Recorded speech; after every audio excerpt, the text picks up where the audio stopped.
Welcome to Quality, Yes Really, Matters. And this is a session about Quality Matters, which is often called QM. And Quality Matters is a nationally recognized, faculty-centered peer review process designed to certify the quality of online courses and online components.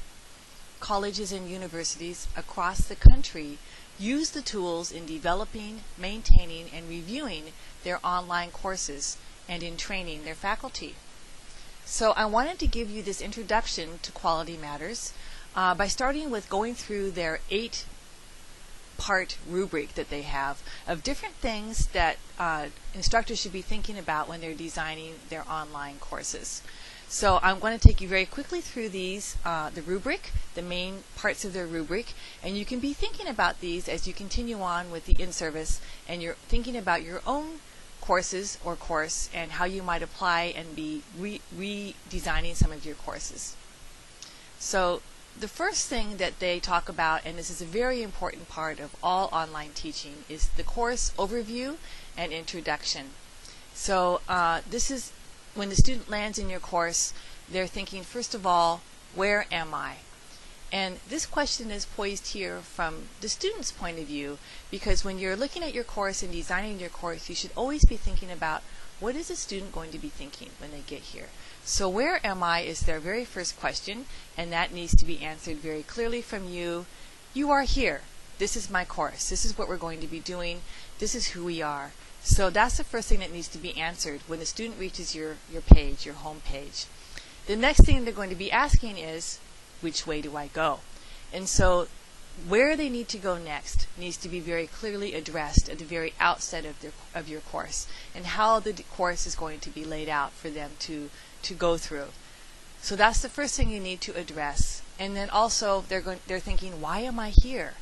So that also needs to be talked about at the very outset of your course, so the student can be set at ease and can start working on the material right away. Also, Quality Matters has in this first part of their rubric expectations. And so your expectations for the online discussions, the email, and other forms of communications need to be stated very clearly to the student at the very outset of the course. And then you need to reach out to the student and introduce yourself. And this is actually a part of their rubric that they want to make sure that instructors have done that at the very beginning of their courses. And the students need to be given a chance to introduce themselves to you and to each other. The second part of their rubric is learning objectives. And in all courses, the learning objectives need to be very clear. But in online courses especially, they need to also be really measurable. And so in order to do that, you need to avoid words like the student will be able to understand at the end of the course. The students will know something. And think about using wording such as the student will be able to write a 3-page essay. Use active verbs that are measurable and that can be seen, that are very concrete. The student will be able to identify 8 different ways to do something. Or the student will be able to find.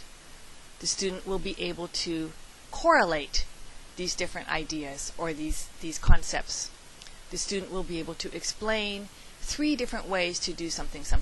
So when you're writing your objectives, make sure your learning objectives are stated clearly and written from a student perspective, so that any kind of student can look at it and understand what you're talking about, and they'll be able to read your objectives and see how they're going to be successful in your course, how they can reach their target very clearly without any cloudiness in their mind.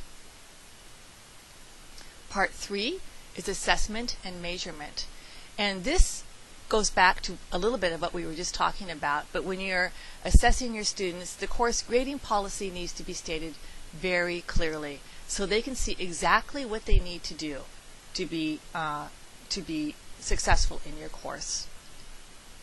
Keeping in mind that students are sometimes just a little bit distracted when they're working on your course, perhaps, it might be a good idea to have your learning objectives and your grading policies in more than one place in your course, so they can come across them or be reminded of them as they're working through the work in your course, as they're working through the coursework. So Keep the student perspective in mind at all times, and give them different ways to prove themselves, different kinds of activities to do in your course, so that they can succeed in more than one way in your course. Part 4 is resources and materials. And the instructional materials should have sufficient breadth, depth, and currency for the student to learn the subject is stated in their rubric.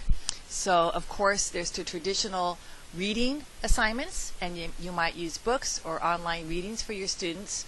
But since it's an online course, keep in mind that you also have at your fingertips things like YouTube, and you can use Tegrity, which is the recording software that I'm using right now for this presentation. I'm also using Prezi right now, so you can also use PowerPoints and things and combine them together so the student can get the information in lots of different ways besides just doing online readings or readings from their textbook.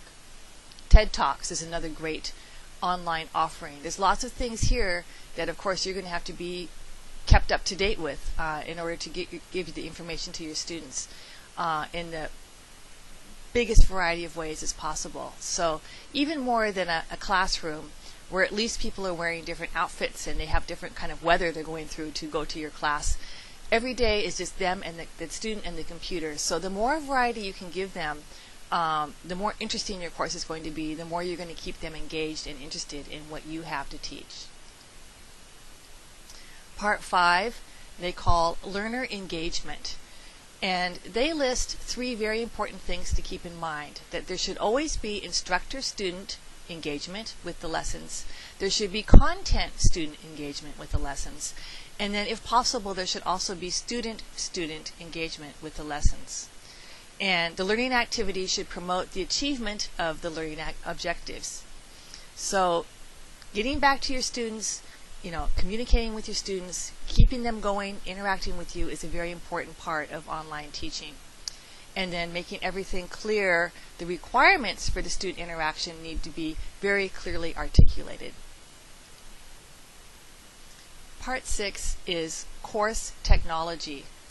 And according to the rubric, the tools and media support the learning objectives very clearly, and they are appropriately chosen to deliver the content of the course.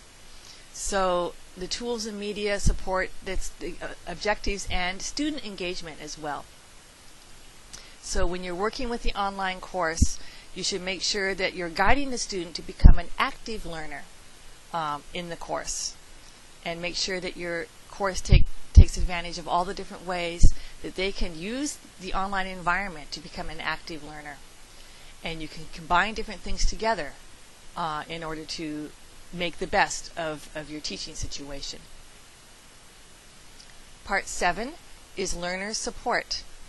And this is an important part of any online course. The students often have questions that they want to ask. Where can I get more information on this and that?